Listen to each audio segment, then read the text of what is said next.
Hi everyone, welcome to MyWebUniversity, my YouTube channel.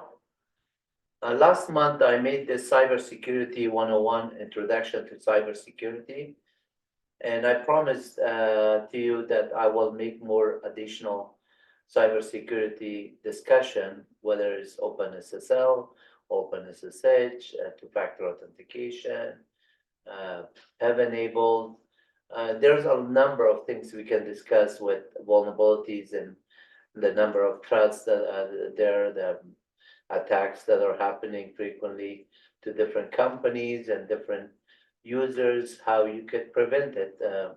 So today I'm going to be discussing about cybersecurity using personal identification PIV. So let's go through our slideshow. And then this one is basically discussing understanding cybersecurity using personal identification verification.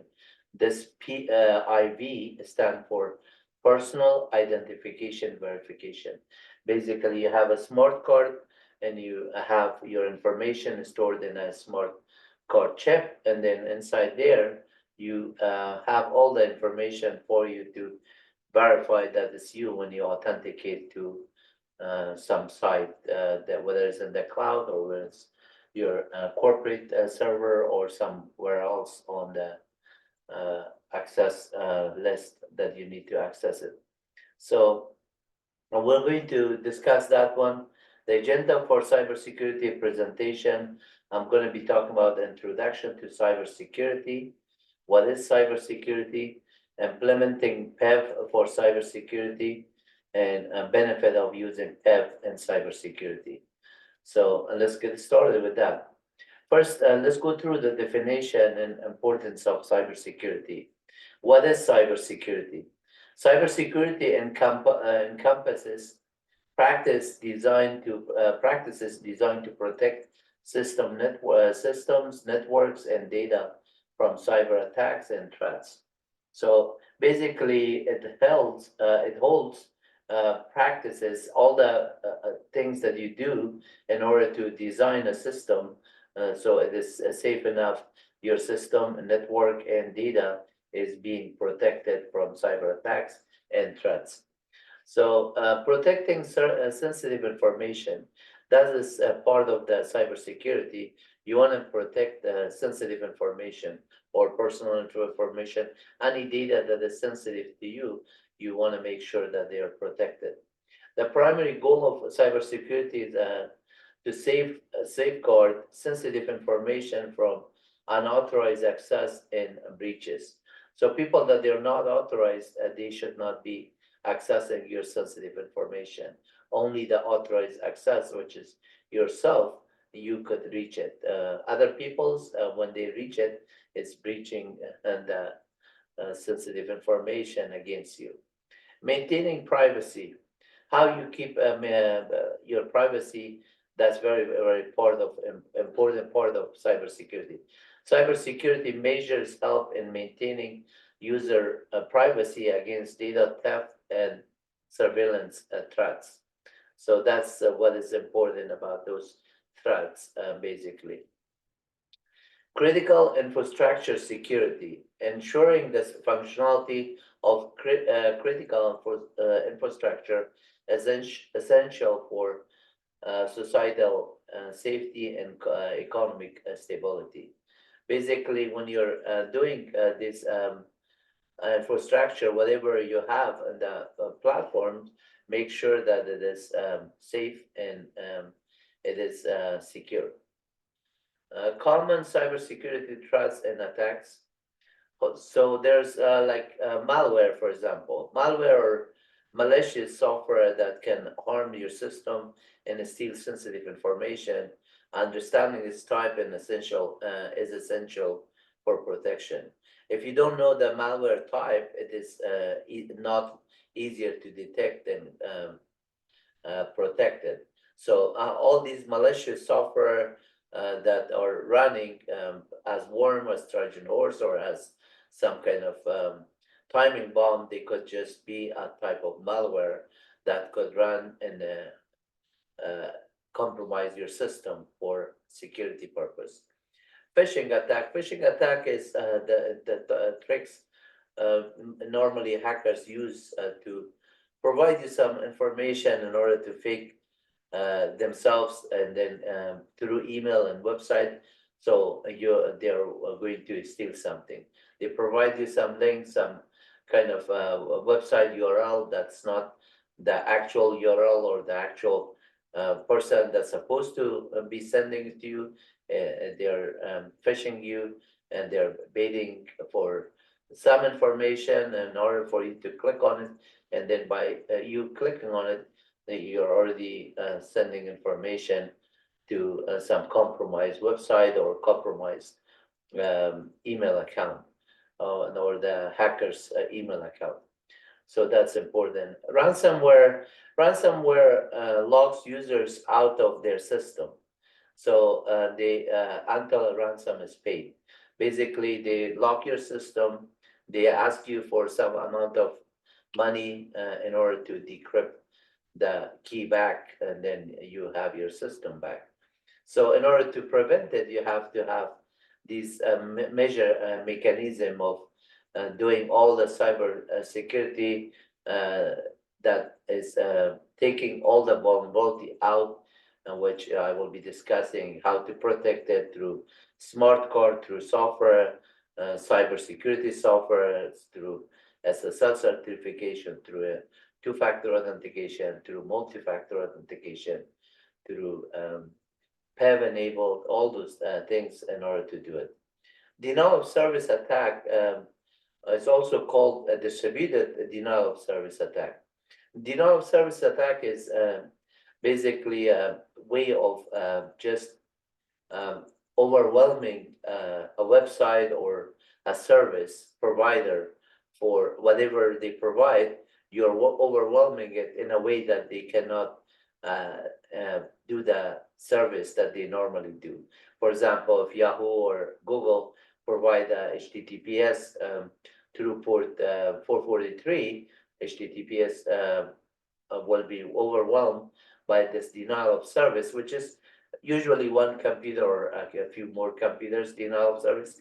But if there's a distributed denial of service, this is kind of like more maybe in thousands of servers, thousands of computers are doing the same kind of attack from different sources, and they are just sending a lot of the kind of overwhelmed packet requests, and the request per second is like having in millions. And by the time that the service is rendered, it's so busy to just respond to this distributed denial of service that it actually does not serve the normal public that is supposed to be intended to do so. So then I'll give you some example of these ones later on, that Yahoo and then CNN and Google and other ones were compromised somehow. Not compromised, but they were just rendered in terms of service performance. So degraded performance, or maybe down at some point. Overview of cybersecurity measures. So usually you set up a firewall to just protect your network, and these networks you could protect the entire network from a given network, or protect a host from a given subnet, or maybe a port or a particular network. You could just do firewall for outgoing and incoming. So outgoing is where your server is serving to, maybe like if your server is Google, you're listening to port HTTPS, that is outgoing port 443. And if you're listening to port SSH for secure shell daemon, that's port 22, if you define it port 22 as the default one. Similarly, for incoming, something that is coming to you as a client requesting, so those ports, you could just say, well, these ports are not allowed to visit us, or these network or from China or from another country that is not part of the federal government, you're protecting the federal government. So you do it at the border routers to make sure that certain subnet are not allowed to come into your network. So there's a demilitarized zone, and there's a lot stuff. And then in order to do protect your system, you could do it at the router level firewalls, and then Cisco's, and then software with the firewall D. In terms of, let's say you're running Red Hat, you would be running firewall D or firewall -cmd, which is configuring it. And if you're doing Ubuntu, Ubuntu is UBF, Ubuntu firewall, and then you can do Windows firewall. All of those ones you have a firewall that you have to configure it. And then on Red Hat, on the older version of Firewall D was IP tables that most of you might be familiar. You could do that one as well for older version like 6 or something. But if you're running operating system version 6 or 7, and then you're already end of life server, and so having a firewall is not going to protect you from software that is not patched correctly or not up to date with OS kernel and firmware and this and that. So antivirus software, there's a lot of antivirus software out there. Unfortunately, with antivirus software, the minute the antivirus software is released, there's new virus could be introduced. Other hackers could be, programmers could be writing new viruses. So the antivirus, even though you update your system to the latest antivirus, the next minute that there's another person could be writing antivirus. There's Windows software that is running a lot of different antivirus software. And then you also have on Linux servers, so we use mostly software like Sentinel-1, and we use Big Fix, which is by IBM, in order to just detect all these vulnerabilities, software on the system. So there's a lot of known issues with these antivirus, and it is not easy to just say, well, we did the antivirus, we did the firewall, we're all good. But one part of it is encryption technique. What encryption, how strong your encryption technique is. Like, for example, when you encrypt your data, and data could be encrypted addressed, which is DAR, data addressed, or data in transition, DIT, which is, for example, web servers that are serving through HTTPS, or you could just secure copy a file between the client and the server, or between peers to peers, SFTP, SSH, those mechanism, or HTTPS visiting like google.com or jpl.nasa.gov or your university, ucla.edu, whatever website that you're going through a secure SSL, secure socket layer, and with the HTTPS hypertext transfer protocol secure through a port 443, for example. You're listening to that one, and then if that one is encrypted, that's data in transition. Data at rest is when your data are stored on local disk or in the storage or in the cloud. Those data has to be also protected and encrypted some way that if somebody find your laptop or a desktop or connected, stole your device, make sure that they cannot tamper anything. All they can do is try to turn it on, and they cannot get into your system, no matter how they try, because a lot of the security measures there. One of the measures is like, well, you have PIV enablement, that your computer is, you're connecting through a smart card. And then that smart card is a personal identification number with 2-factor. And since they don't have those ones, your computer is just hardware that they cannot get in, no matter how they try. So, and user education, this is very, very important.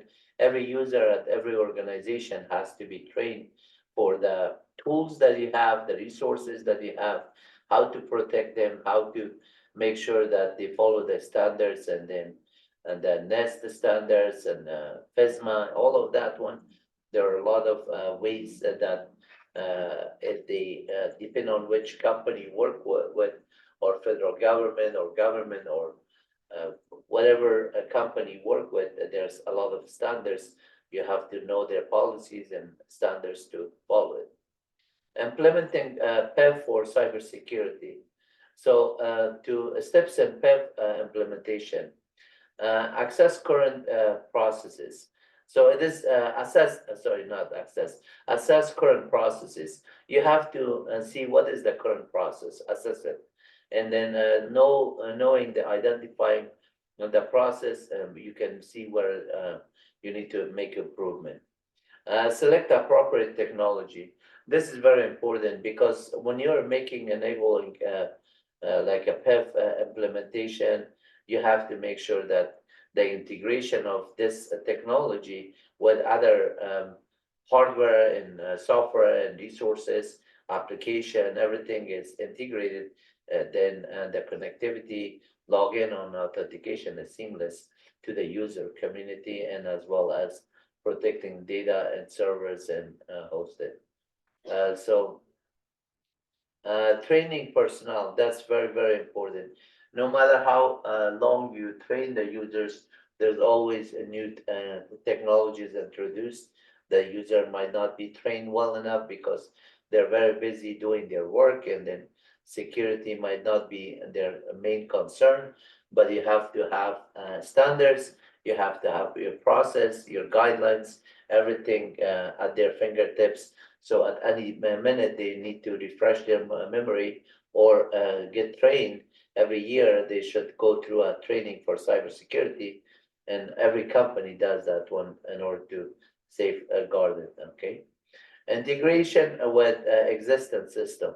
Like I mentioned, that sometimes when you do integrate multiple system between Windows, Mac, Linux, and then sometimes operating system are important. Sometimes while you're running a secure shell on this one and Tmax connection, RHEL VNC, there's a lot of software that are allowing you to go to different ports, and then all of a sudden that port, maybe the software that is monitoring system, it is on a secure page, maybe it is not. So how you just protect those data internally in the premises, on the premises, and how you do it with outside cloud resources, and the integration of them is very, very important. So careful planning, how you plan it, and then testing compatibility. And testing is always kind of essential for testing at the development environment, at the test and development, in IT integration, and then production, making sure that when you're on the production, that test is 100% accurate. Maximizing security. Integration efforts must prioritize security to protect organization data and maintain system integrity. That is the CIA, which stands for confidentiality, integrity, and availability. It's a very good term for cybersecurity. So integrity is one of those important part of the CIA. C stands for confidentiality, meaning that everything should be confidential to the person that is intended to. Integrity, meaning the data is not compromised. If it is bit is 0, it should be 0 on the sending, the source, and destination. And then if it is 1, it should be that way at the source and destination, before the packet is sent or after the packet is received. So best practices for PIV deployment. To do the PIV deployment, you have to do a regular audit. And conducting regular audit is essential to ensure compliance and identify potential vulnerabilities in PIV system. So that's very, very important. User education, I mentioned that one a few times, by now. So you have to basically provide user with education, help ensure that personal understanding how to PIV effectively and securely. For example, if they have a smart card, they authenticate through PuTTY agent to a server with PIV enabled, and it provides them like a badge number or smart card two-factor authentication with PIN and two-factor authentication number. When you just try to do that one, there are days that maybe it is not working. So you have to troubleshoot the log, say, what is the message that when you do authentication, yesterday it was working, today it doesn't work? Is that something on the server side or is it the client side? Usually the client side, you just help the users to say, remove your smart card from the port and reconnect it. And then usually that fixes the problem. But if some users may just have been dropped from VPN because they are connected through home remotely. So nowadays everybody is working remotely, and through a smart card they might connect through VPN, virtual private network, to get into the company network, or they might be using Cisco secure VPN, or they might be using Global Protect to connect it. Whatever is the mechanism that you connect your PIV-enabled card should address it. Sometimes if there is something on memory and the message keeps coming, you have to reboot your machine, and that one will clear it, and then you can authenticate by relogging in. If it still doesn't work on the client side, then you may have to open a ticket with your help desk and just say, this smart card is today not working. Maybe there's a server side issue that more than one user are having the issue. By you creating the ticket, another person creating the ticket, they know that the server side, they just restore the services and then make sure that everything is seamlessly working, or whatever, maybe the server that they configure it to listen to for this maybe is down or something. So they have to take care of it on the server side as well. A strong encryption method. Implementing a strong encryption method is critical to protect sensitive information and communication associated with PIV. A strong encryption method is basically if you have two-factor authentication, that and then they're encrypted, then obviously the stronger the encryption, the better it is. As the key for the SSL certificate, the number of amount of bits that is, whether it's 1024 or 2048K of bit size in terms of SSL certificate, for example, make it much stronger in compared to 1024. In the past, it was 512 or lower. Now it's 248. You can also increase it at some point, but that's going to provide you strong encryption. Benefit of using PIV in cybersecurity. So enhancing authentication and access and control. A strong authentication method. PIV provides a strong multi-factor authentication method that enhances security for accessing sensitive data. This multi-factor authentication is also known as two-factor authentication. So sometimes it's a combination of your smart card, your password, and your PIN number. Sometimes it might be your authentication with your fingerprints, and sometimes might be your eye could be scanned, and so on. All of these ones, your face recognition, that's another type of smart card kind of two-factor authentication mechanism. Risk reduction. Implementation multi-factor authentication significantly reduces the risk of unauthorized access to critical system.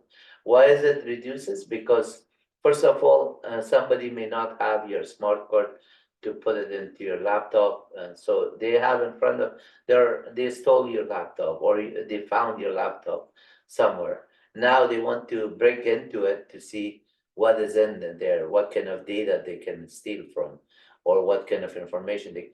Now they have to have your smart card. If they don't have your smart card or PIV enabled card, they cannot authenticate themselves. So that reduces automatically turning on and logging into your system. Reduction in security breaches. Obviously, everything that you do with security, every level of it, reduces the security breaches. Importance of user verification. So a user verification has to be through a strong password combination with two-factor authentication or PIV enabled card. There's a CAC and then PIV. CAC is common access card, and then PIV is personal identification verification. Through that one, you just provide your authentication, and it's very important for you to do so in order to protect yourself. Protecting against cyber threats. By implementing PIV, organization significantly enhance their defense against potential cyber threats and attacks. Obviously, if you have PIV and you're connecting from home or from work, people cannot get into your computer because there's no way they can authenticate through the same smart card that you have with PIV and two-factor authentication. Physically, it's not possible, and remotely. Physically, because you're in front of your computer and you're not saying that this person is not allowed to use mine. Everybody's using their PIV enabled card. And so protecting against cyber threats, I mentioned reducing security breaches. Obviously, we talk about that one. It reduces all sorts of breaches and vulnerabilities. Reduction in security breaches. Compliance with regulatory standards. So there are a number of standards. One of them is NIST, which stands for National Institute of Standard and Technology. The other one is FISMA, which is stand for Federal Information Security Management Act. And then this Management Act later on changed to Modernization Act. So it's more modernized FISMA. This is all for federal government, that is to protect the federal government data and networking systems. Trust with clients. So maintaining compliance fosters trust with clients and stakeholders, which is vital for long-term success. So when you connect through a PIV enabled from a client side, all of a sudden the client is trusted. The next time, if you just on the same day you connected and you wanted a secure shell access, you authenticate. The next time it may not even prompt you for that your smart card because it is saved in your memory and between your card and the computer memory. Or you want to do sudo. Once you do switch user do or log in as root, the next time you log out and you try to do the same thing, it is already in memory. It's going to be done. Unless you just go to a different server, then you have to establish the connection. And then once they trust you, then you can just open multiple terminals and automatically on each terminals you have access. If you're using some sort of Tmax, each one of the Tmax could allow you to do all of that. So there's a lot of tools and resources that are integrated to work with application differently, with Google emails or anything that you want to do. All these applications, whether it's from a given company or a given software, and then they're mostly integrated with these PIV-enabled smart card readers. And then PuTTY agent and P agent called it.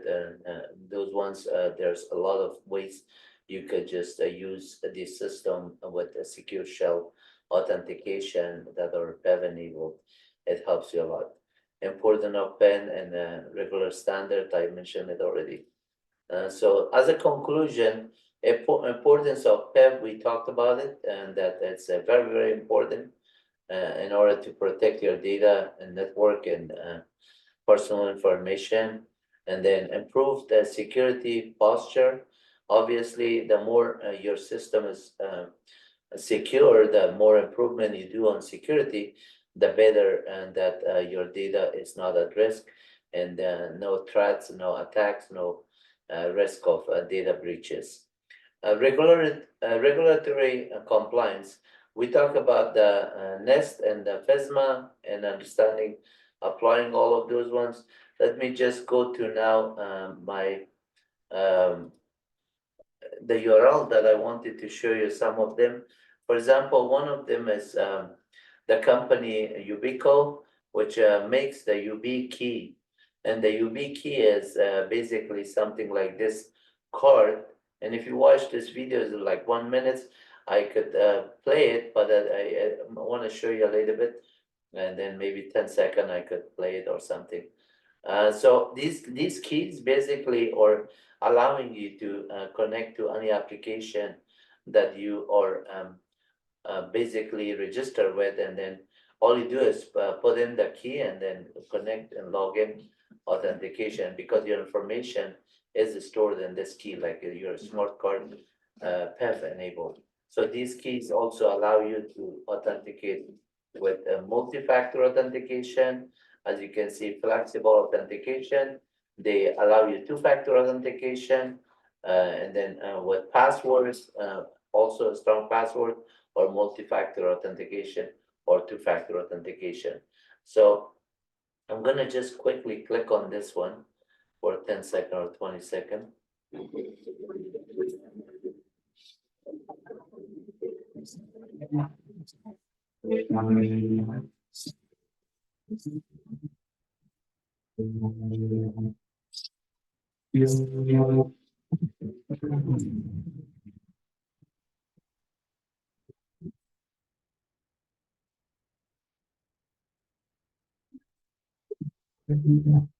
So you could see that there's a lot of ways you can connect, and even when the water was spilled on it, it is still, you just clean it and it's used fine and no problem.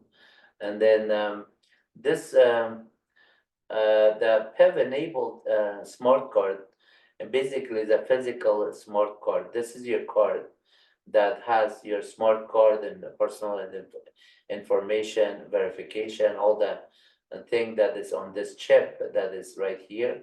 It is connecting onto that one, and then you connect to a physical smart card that complies with the personal identification verification standard, primarily used with the United States federal government for secure access to facilitate the system.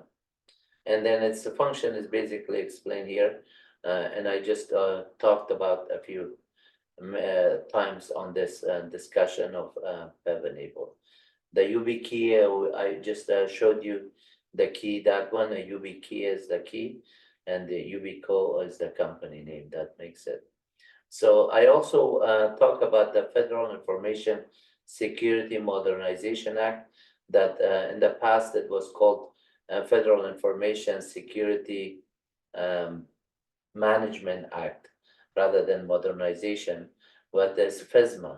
So this is a framework that basically guidelines in the security for standard and protecting government information and operation. So everything is in the federal government. This FISMA protects, it's a framework that you have to follow that standard and comply with all of the standards. You do that one with FISMA. And then NIST, which stands for a National Institute of Standard and Technology, as you can see here, National Institute of Standard and Technology. This is also a framework for safeguarding the network, and the version 2.0 was released, and then it also has all the framework. You can see basically cybersecurity framework version 1.1, which was changed to version 2, and then this one is the govern additional on top of all these recover, identity, protect, detect, the response, everything is done, but then it governs. So that is the 2.0 version that they're talking about here. You're welcome to read the details on their website. And then right here also, the same page I showed you a bigger picture here. It says that NIST Cybersecurity Framework, CSF, is a set of guidelines developed by National Institute of the Standard and Technology. These guidelines has their numbers like 800-3-63 is a one for Feb, sorry, for webs. Okay, I'm just getting all these terms. So PEV enabled, not PEPs, and chips. Let me go with a lot of kicks on those names and confuse you more with a lot of the buzzword that they could come out. It just reminded me of a joke, but I'm not gonna go tell you a joke at this time. So and then this one is in cybersecurity, CIA. CIA stands for confidentiality, integrity, availability. In terms of terminology, make sure that you understand what is CIA stand for. It is not the CIA and FBI stuff. This stands for confidentiality, integrity, availability. Confidentiality means that data is confidential. It's a security part of it is like basically PEV-enabled smart card or keeping your confidentiality. Integrity is the data that it's going between the packets, the integrity of data is not compromised. Availability, meaning that the server or the connectivity is always available for the service, always available for the intended audience, the person that is authorized to access it. So that is that. And then right here, I have some information about some companies that were compromised. Let me show you first on DOS attack of this one. DOS attack really happened on April 20. On this site is 2000, which was Yahoo, eBay, Amazon, eTrade, DNet.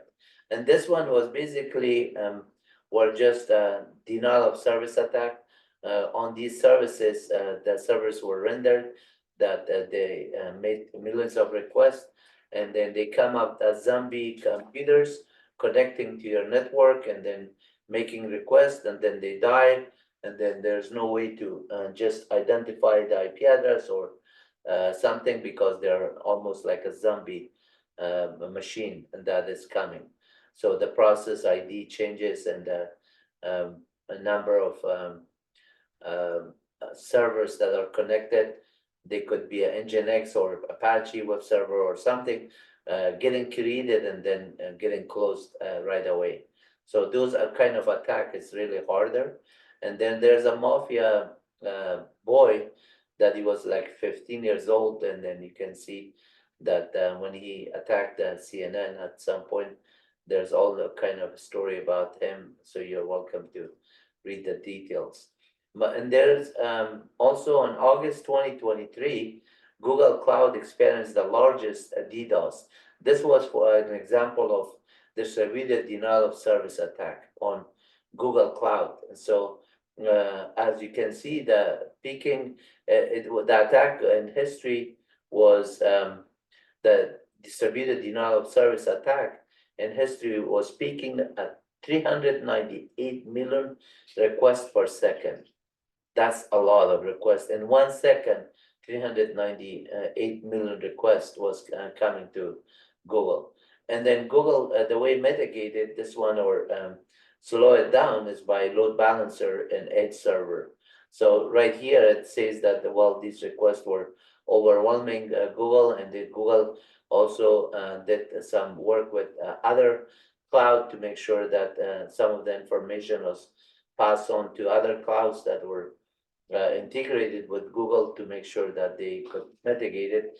At the same time, Google also used their load balancer edge-based mitigation. You can see the edge server had the load balancer, so through load balancer they could just do it that way. In the old days, we used to write software like detecting a subnet of IP addresses from Google bots or search engines that are coming to read these engines.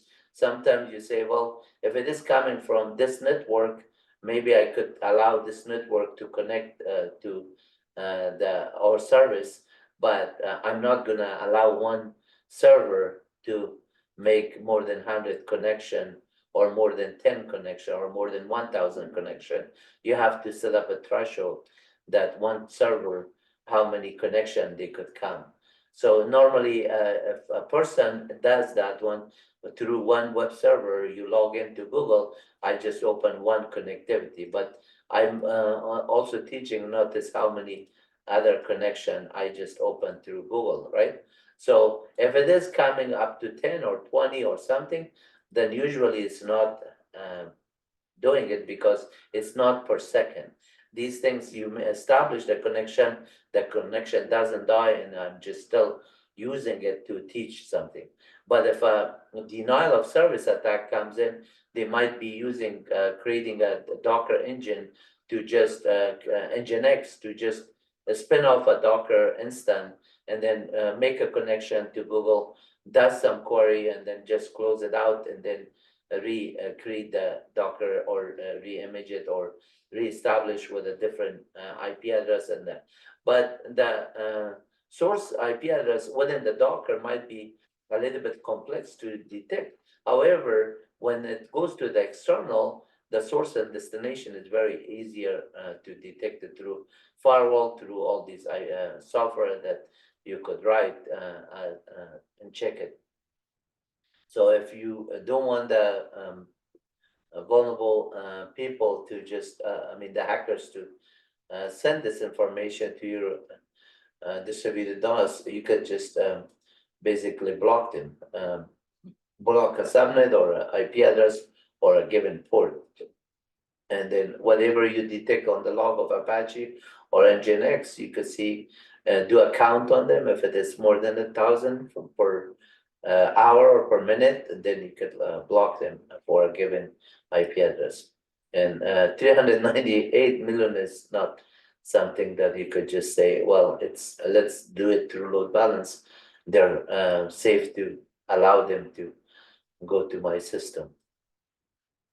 I think that's it for this video. I hope you already subscribed to our channel.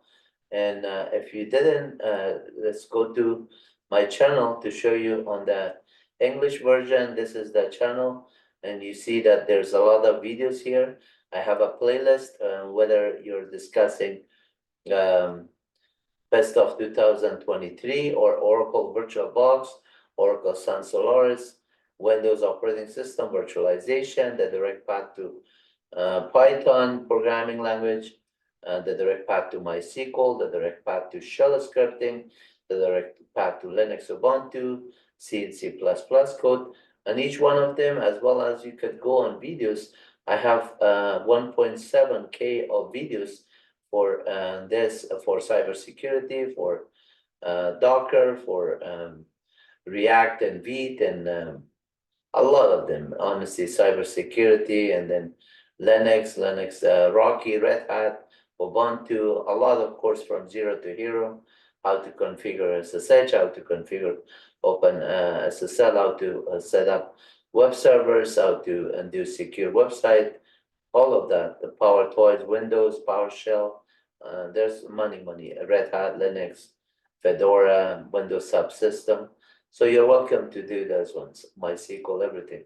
And there's also technical documentation on my website, which is here. If you go to the direct path to Linux Ubuntu, the entire 15 chapters, I have books for you and videos for you that you could learn. For example, if you go to chapter 4 for advanced Linux, you're welcome to just practice all of these commands. So any of these commands you can click on, I give you an output for it. For example, let's say list of open file system. If you just say, okay, in order to get the list of open file system, you do lsof-p. LSOF itself runs a list of all open files. -i for interface colon 80 will show you port 80, whatever is listening on port 80. And then similarly for port 443. 80 is port HTTP and 443 is HTTPS. And then 22 is like, for example, SSH.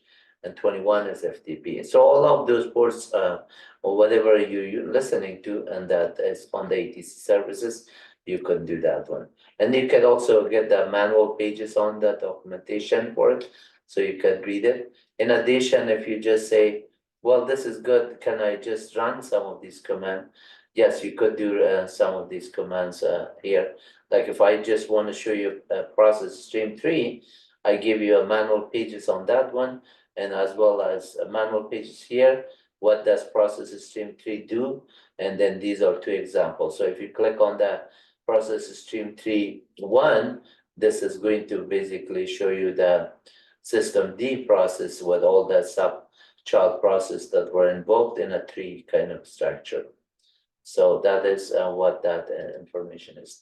And then here you have a lot of them like user add, user mode.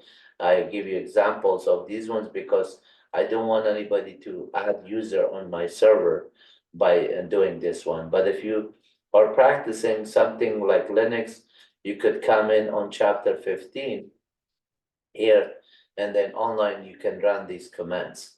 So like, for example, I showed you, you could say cat -n etc os-release. And then this will give you the operating system release version. It says it's running Ubuntu. And similarly, if you say, for example, show me the date, what time it is right now. It is 10 p.m. Pacific Standard Time, and you can see 22 military time is 10. And you can see it matches this. So if I just right now do another date, notice the number of second changes. So it is dynamically running, it's not static. And you see that is 16 seconds. If I run today's calendar, for example, it gives me the calendar of this. And then I say, well, give me the calendar 19070 epoch calendar, which is the Unix calendar started in January 1970, it shows that one. And if you say, well, can I just get a uname -a? Yes, you do. Everything is there. Like I showed you the PS3 process ID of 1, then you can run it here too.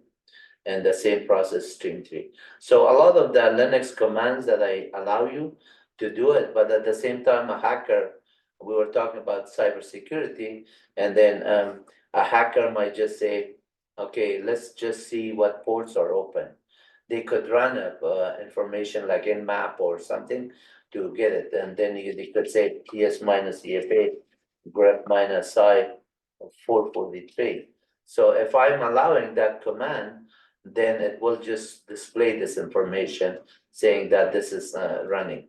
But if they say, okay, now do a user add, let's say call it something like hacker. Whatever the person does, I say, no, you're not allowed to do this one. And then I provide them my information here as a document. I say, if you want to learn, go to my website. I have a lot of stuff for you that you could still teach yourself more. And then you come in here, and then right here, I missed the L. When I copied it, I did not cover the L. On the actual doc, right here, there was a L, I missed it. So if you just copy everything here, Control C, and then paste it on this side with the dash L, and that will come this page. Now this page comes in, and then you say Control F, and then look at user add, and I say user add, this is the PDF file. I generate the PDF file for you, and you're welcome to read it there. And if there's anything here with HTTPS, it is not, but normally on these PDF files, there's also other references. So if you're looking for like Python, I give you the Python version, now 3 of 12. So let's get to Python 3.61, for example. There's might be 3.9 also, and then let's see, 3.10 is another version. So on this information, let me go to the page again, and then do Control F and say Python, and then 3.10. Let's see, 3.10.1 PDF. There are 3 of them. So the first one is the right one. I'm going to look at that Python 3.10 documentation here. As you can see, I give credit to MyWebUniversity, which is my website, Python, the Ubuntu manual pages, and the free PDF library that I wrote this Python program to generate this PDF from Linux manual pages that were text-based on the server side, and then I just did that one to give you this. So now if you do Control F, HTTPS, and now notice that there's here information with HTTPS www.python, docs.python. So if you go to the Python website, now you can see their documentation, docs.python, and then downloads, and all of that resources are available for you. So if you say go to Python doc, you can just read the tutorials and then read something. If you just say show me a list data structure, and they're giving you all the structure. You read it, and then you come up, let's say on your machine, you just come in here, say, okay, what version of Python I have? You say Python version is there, and then I want to get into Python, and then if I want to create a list data structure or run maybe some operating system commands. So let's just run some operating system command. From here, I could say commands is equal. I'm going to just say a list of commands is equal. Let's do pwd. Let's say do date, and then let's do uname -o. Not uname -o. Actually, I'm on PowerShell, so pwd works, date works, and then let's say hostname, that is also there, and then one more command, directory command, or get child item. That's the same thing as directory. So here I did this one. Now I say for cmd and commands, and then I say print cmd. This is just basically giving me those information that those are the command. Now if I say import os, and then say the same for statement, and then I say print actually os dot system, and then I just run the command to execute them this time. I don't have to do much there. So pwd is not recognized because that's a PowerShell. So this when I'm running inside this, I'm not into PowerShell. I'm running DOS or command prompt. Yes, this is not PowerShell. So enter the date, that is, and then the directory. So if I do the list commands, and this is type of command, you see that is a list data structure commands, and then you can see it's a list data structure. So if I just do command and then say this pwd is not recognized, so I'm going to do host name. You could do single quote or double quote, it's okay. You could say what was the get child item is another command, and then say get dash host, because this is PowerShell, which is giving you the version, right? Information. So then I'm going to run this for statement, and then say os.system, and then run the cmd, and then run it. Notice the first command was host name and the output is an algorithm. The next command is get child item is not recognized. Get child item.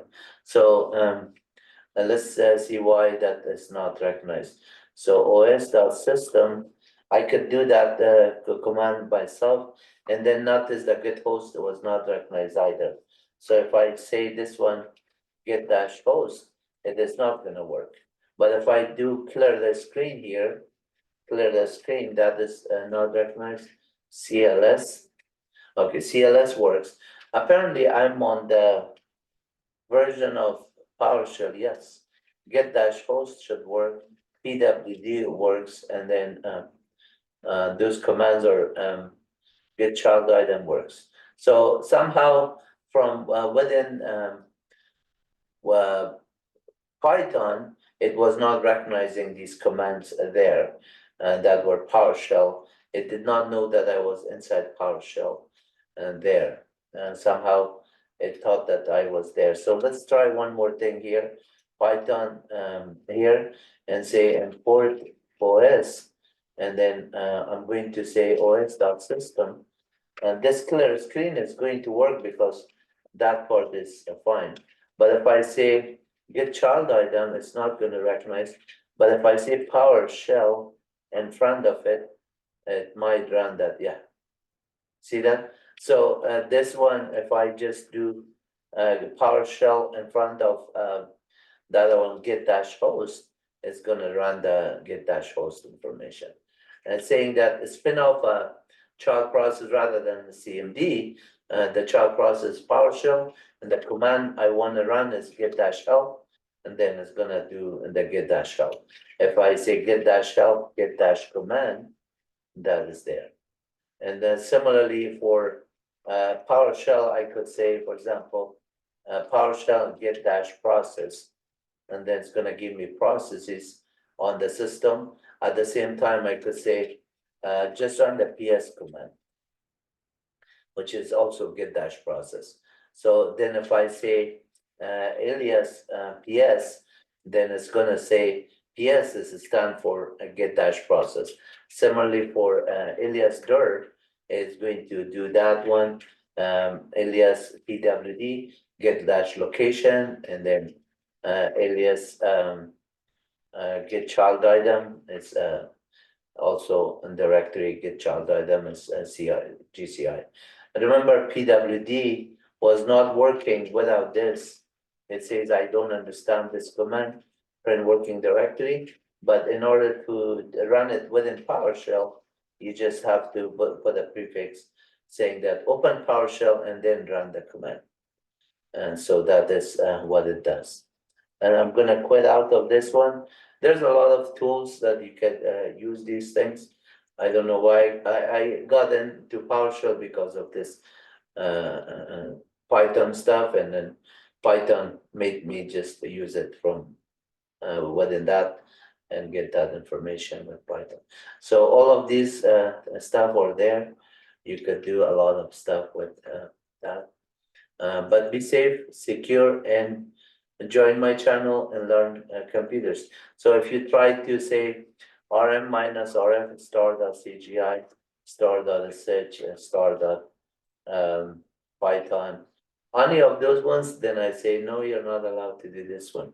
So you could write something random, rm minus rf, whatever junk I pass on, I detect it. My program is dynamic, it's not statically coded. So if somebody write a valid command like calendar 298, I give him the output here. And if they say ls minus l, give him the output there. Who's logged on the system, you give him the output. So it's really nice. In this one, maybe I didn't code it that way. I did not do it, but notice that I have this information also on my site for chapter 5 of my book, Shell Scripting. I might have programmed it there for the who. So let me just show you the interface. You log in here, and then here you could run any command.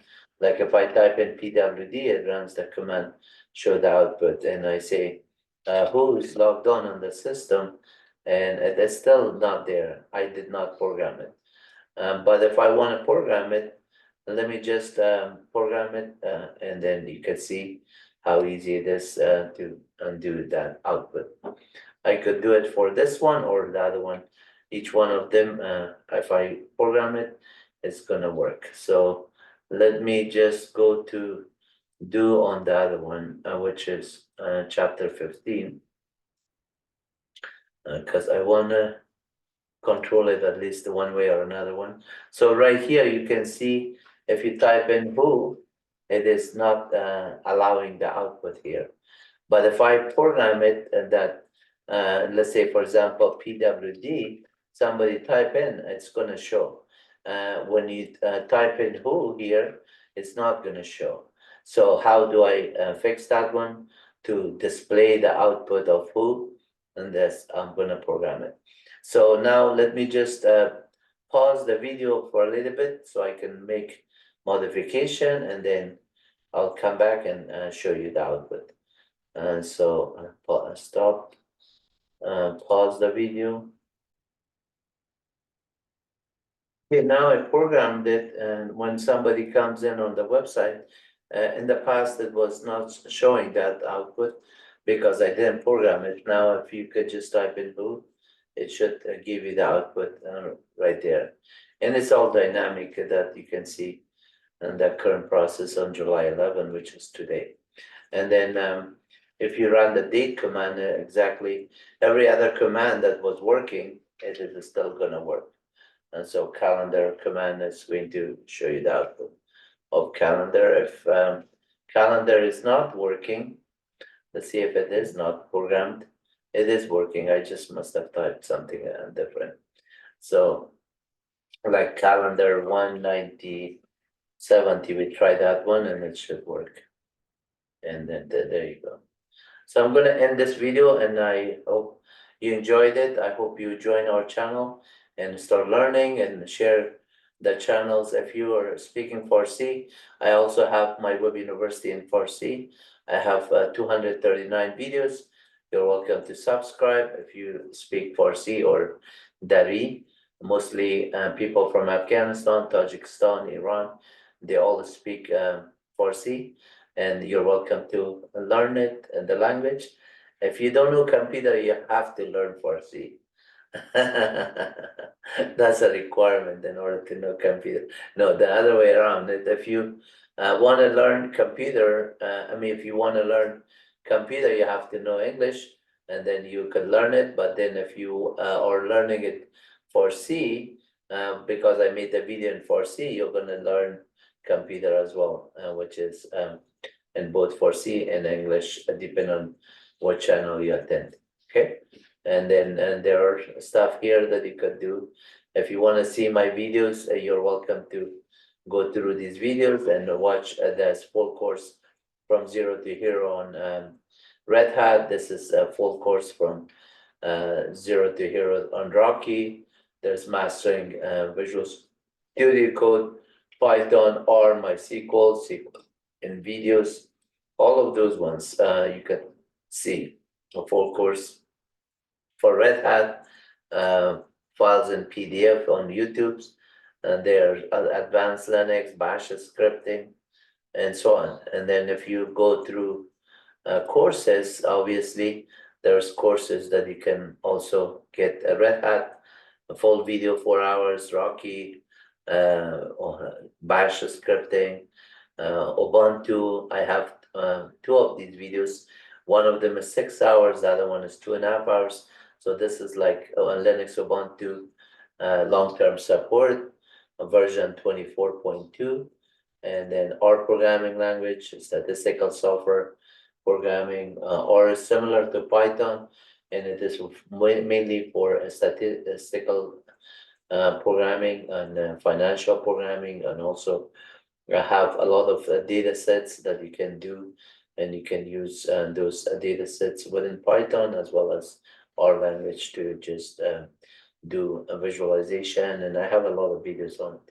Solar is an operating system. I'm Solar certified as well, And then I did a lot of projects in Solaris when we were using Solaris. The latest version was 11.4, and a lot of the server that we were running on the Solaris, we migrated to Linux platform, mainly in Red Hat and Rocky version. And there's a lot of Fedora distribution that you can learn. Visual Studio Code, which is very great IDE for open source that you can do. Python data structure, sets, strings, list, tuples, list comprehension, data dictionary, classes, and object-oriented stuff. So there's a lot more for you to learn here. And then if you're looking for documentation on my site, obviously, when you go to the main page on the documentation here on my website, sorry, like if you go to main page here and you click on the direct path to Linux Ubuntu, depending on what platform, if you are looking for Linux Ubuntu, this is your documentation page. So you go there, thousands of documentations are here. If you're looking for Red Hat, there's a Red Hat documentation, or search for Linux manual pages, Ubuntu, C. This is Rocky and this is Red Hat, chapter 11. So this one is giving you all the documentation. No matter which document you click on, DD is for disk formatting and stuff, for creating partitions and creating files.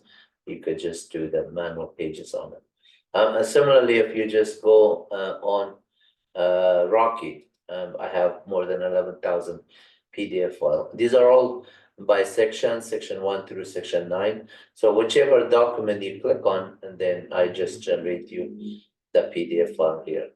And if you are interested in learning something dynamically, then you could visit my chapter 12, and then I have documentation for anything that you're interested in, IT and manual pages and operating system, programming languages, ZSHs, for example, if you want to run the Z shell scripting. And then if you just are obviously interested more on this documentation, search for HTTPS. I take you to HTTPS of ZSH, right? So if you go there, and then you can see this is SourceForge, but right here you can also get to the ZSH by doing Control F, HTTPS, and then search next. And then right here is SourceForge is one. You could go to zsh.org. And then if you just take this MLA out, obviously you could use that one, as well as you could come in, and depending on whether you're in Netherlands or Poland or United States or Finland, you could do that one. So United States, you could have the documentation, manual pages. You could see there's a PostScript, PDF file, and HTML version. So if you're interested on the HTML version, just click on this one, and then you will get the HTML version here. And then by doing this one, you could just read all of the HTML page on everything that is there, frequently asked question. And if you're looking for a PDF version, and this is the PDF for United States, just open it and read it. So the entire thing is available. You don't need to buy books. Everything is for free on the internet. And then at the same time, if you say, Wahid, this is cool, can I get it for any language? Yeah, mostly if you want to do Java, just type in Java here. I generate you the java.pdf file, and then you're welcome to read it. Notice that this is only 53 pages, but if you do Control F and then search for HTTPS, I take you to docs.oracle.website, and then here that you have page not found, but not some of these documentation, their pages just having this 4.4. However, if you go to the language page, there on this one, you could see more. Let me just go to version 12, for example, and right here, there's documentation all over, right? JDK, HTTP, and so on. So a lot of these links are obviously going to respond, and you just read them. But at the same time, if you or interested in multiple other languages, like I showed you the Java, and then you could come in on their main page, say, go to docs.oracle.com, and this page you could search for all kind of MySQL, for Oracle, for everything else there. One on your fingertips, right? One thing you search, and I take you to the internet, and from there you could just search as many as you want. If you say, can I do that one for Python? Yeah, and just search for here Python, and then just go to this, and then do a Control F, HTTPS, and then right there python.org, docs.python, and then go there. If you just say, take me to HTTPS to python.org website, take you there. So everywhere you search for on the here, I give you information. So Go and dash build for Go language. If you want to just get documentation on the fly, I create you this PDF, because on your search you type in Go dash build, and I generate this Go build. This only 3 page, but you search on HTTPS. Now you have the entire golang.org website. And right here, you could just go to the website and then just use it. And then if you say, well, this is cool, let me go to the top and see what I have. Go language, why Go, learn, docs, packages, community, and all these other ones. So if you just say, what is Go less dash M do, and there's example here. And then a lot of these things, go install, go list, and go run. All of these are commands that you can learn. Similarly, if you say, Wahid, this is cool, can I just do something like Ruby? Yeah, if you just type in Ruby and then search it, I give you a PDF file on Ruby from the manual pages that is installed. So then you do Control S and see if there's HTTPS. GitHub is there's 2 of 6. So let's see if there's right there, ruby-lang.org. So now we're on ruby-language.org, and there's documentation, all of that one. You can learn the entire language. There's syntax here, there's documentations, and everything that you want to learn about Ruby. And then if you just say, how about something like Perl? Perl is a little bit old because Python took over. But yeah, I have documentation for that, because manual pages, and then Perl doc and Perl information there. So Control F, HTTPS. Let's see, there's website, the perl.org website, and I take it to perl.org. And there's documentation for it, and then you can do all the, for each kind of a statement, for writing loops and while statement. A lot of my website is either written on Perl old days, or now I have done it in Python. And I have some C, some Bash scripting, some shell scripting, some CGI, some other JavaScript, React, Vite, and a lot of stuff that is just there. If you say, how about Node.js? Can I do Node.js or JavaScript? Yes. Just search for it, Node, and then I could do a Control F, HTTPS again. There's nodejs.org, a website that you're welcome to click on that one. And then from there, you could just practice Node.js. So go under documentation and look, for example, on the OS module. I'm going to give you an example of OS module right there. Everything is there. So, and the Linux machine, if I just go to my Linux server,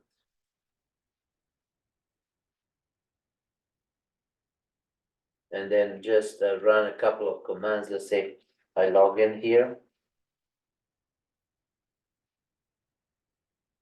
Okay, so I'm going to clear my screen here, and then CD here to this directory, and I say, okay, uname -a, sorry, clear screen, uname and -a, and then you can see that is my server. I'm gonna make this one a little bit wider, so that way you could see everything in one line.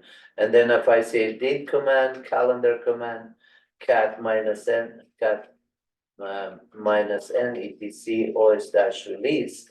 Notice cat minus n etc. etc. Somehow the keyboard is funky. It does not. When I type it the first time, it does not work. So right here, I press the space and I put a D. That's gonna work. So now let's say I do this one with Python. I could say Python and then say, okay, import OS, and then I could say os.system, and then run the command, say cat minus n etc os dash release, and then it is just done, right? And then I say, okay, exit out of Python, let's do a node, and then I just run node. Node is just there, and then I say os dot let's say user info. I'm going to run that function and I get that one. os dot cpus as a function, os dot pipe, and then as a function, os dot platform is a function. So all of that information is there. I exit out of this one, say dot exit, and I go to back to Python and say import sys module, import sys module, sorry, import sys, my keyboard is problem, sys dot in version is gonna give me the version 3.12.3. Sys dot version underscore info is gonna give you the major and minor and those kind of format. Sys dot platform and sys dot path. So all of this information is there. Sys dot executable of the Python version. So os dot system, and then say user bin Python dash version is equivalent to typing in. Did I type OS? Oh, I did not import it. So this doesn't work unless you say import OS. Import OS. And now I run that same command, it works. So if I say this as there, or I say this one version, it works there. And similarly, if I say pep version, then it's going to tell me the pep version 24.0. And then if I say pep list, it's going to just list the Python. I exit out of this one. I'm sorry, exit out of this one with a function. Then I say pep list, I get the output from the system. If I say pep list and grep minus I numpy, if I have numpy grep pep list, D was added here. Okay, numpy is installed. Then I could say Python, and then Python, and then say import numpy. Before I do import numpy, if you do dir, numpy module is not there. Dir OS is not there, right? So if I say import numpy as np, and I do dir, now np is there. And the dir of np, the entire numpy modules, functions and methods and double underscore, all of those ones are there. If I say import OS, and sorry, import OS, import OS. Keyboard is really bothering me. Dir, now you can see there, dir of OS is there. For example, OS is there, the popen functions of wait and all those processes are there.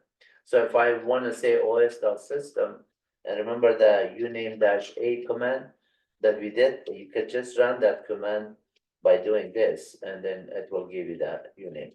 If I just replace this one to calendar command, I do this one. If I do calendar minus J, the format of Julian format, I could say calendar 19070, then it's gonna give me the 9070 in Julian format.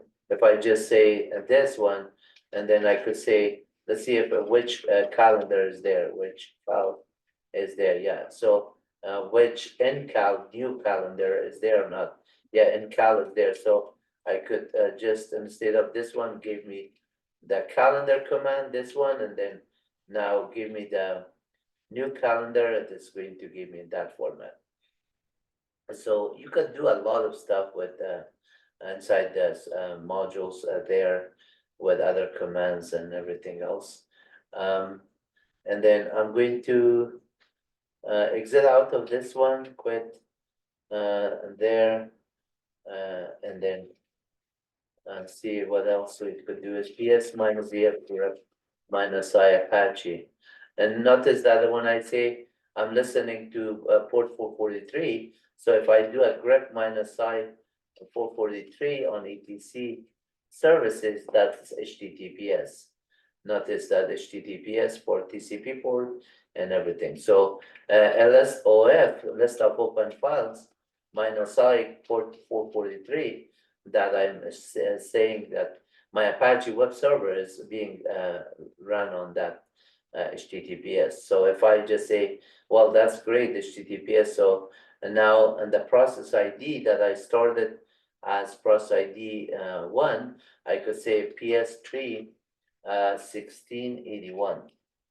1681, that's a process stream 3 of that one. I could say also minus P for process IDs. You can see all the threads that are there with the minus T for the threads.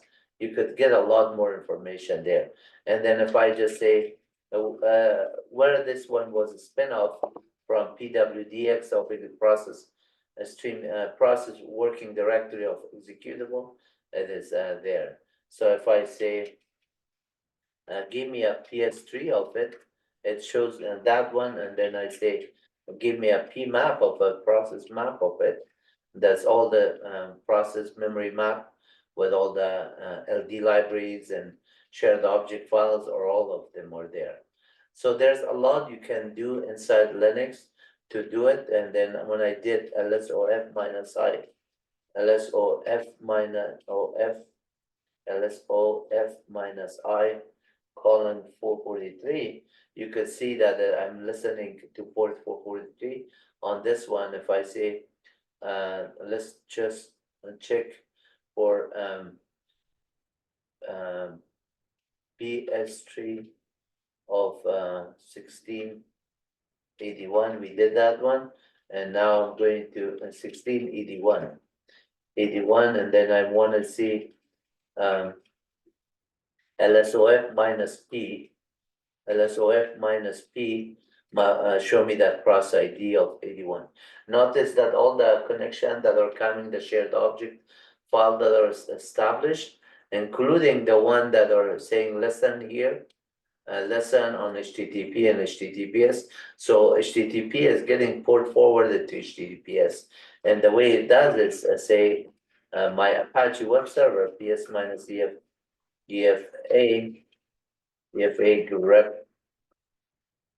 grep minus I Apache 2, this is there. So system CTL status Apache 2, you can see I'm listening to Apache 2 on that port 443 with the process ID of 1681. And then now if I say etc, go to cd to etc Apache 2, and then here I have all the configuration for my sites, and that is there.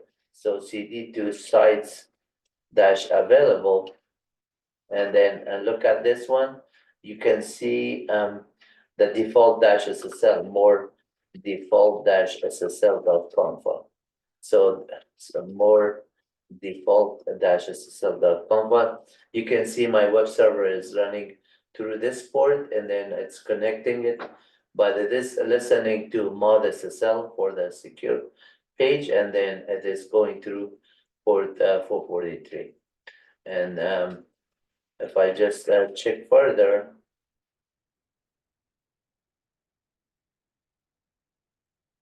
and then I say grep minus I look for .crt here, and then you can see the SSL default SSL certificate.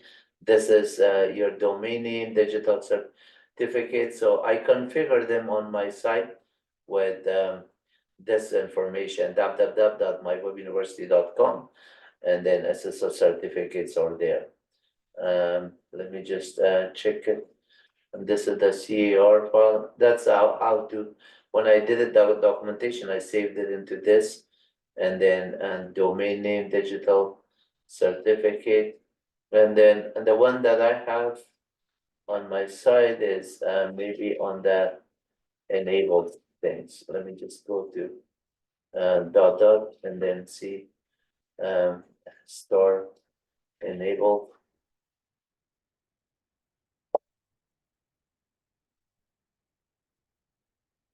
Sorry about that. I'm going to ls minus screen ls minus l.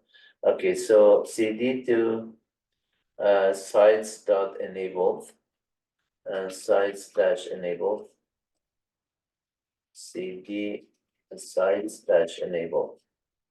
Okay, now I'm there. I'm gonna try it say grep minus I key store. And notice the key file that I have is under the directory where I installed it, and it is under www site. And this is certificate, etc SSL, a private and dash key.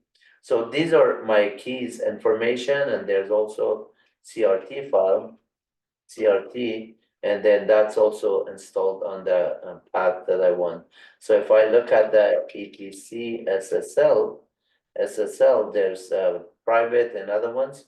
And then the one that I'm interested is the private is the key file there.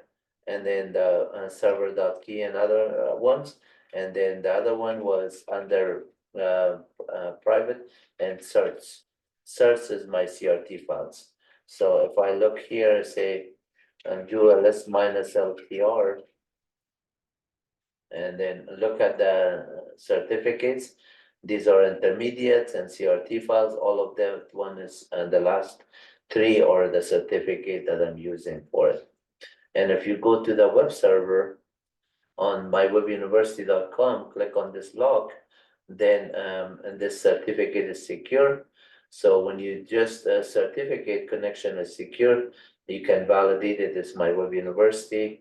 And the common name, the expiration date is 2026 of May 9 and so on.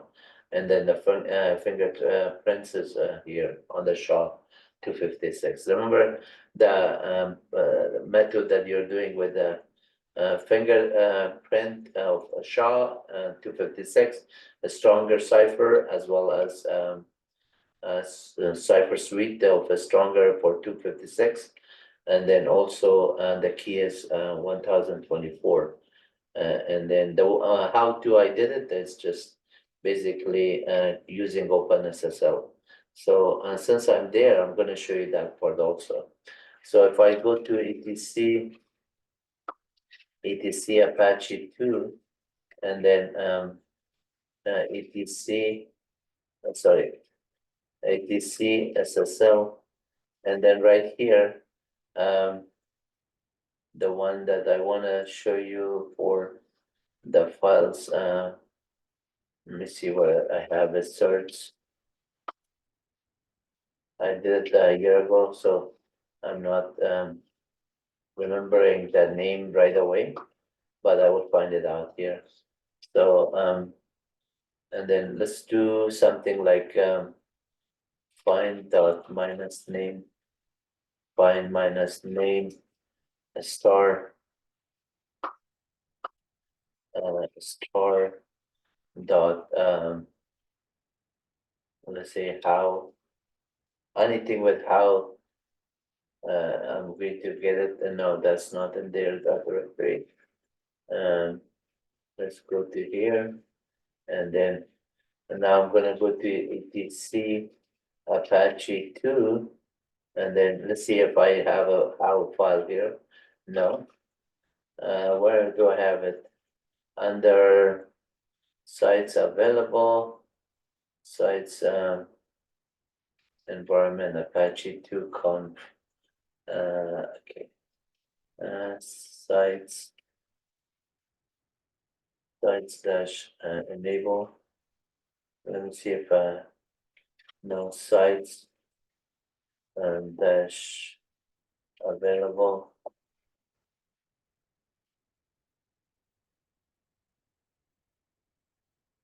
Okay, there's a how to here. More how to how. And you can see here when I did how to create it, I just documented everything the way I created the certificate on these steps, and then made the mod SSL enabled, and then restored the Apache web server and so on. But generating the keys and other ones, I must have used OpenSSH somewhere in my documentation. Let me go to home Wahid, and then I might have new backup then the stuff SSL. So yeah, right there. So I put it under there, csr-gen, and then notice that here, if I just say the csr-gen.txt, and this is create a CSR file. So the way I documented, I also wrote a script for it called a more create .csr.sh. And then here you see OpenSSL is the command I use, request dash new key, and then RSA, I want to do 2048 bits key size. And then the node name, and then dash key server.key and dash out server.csr.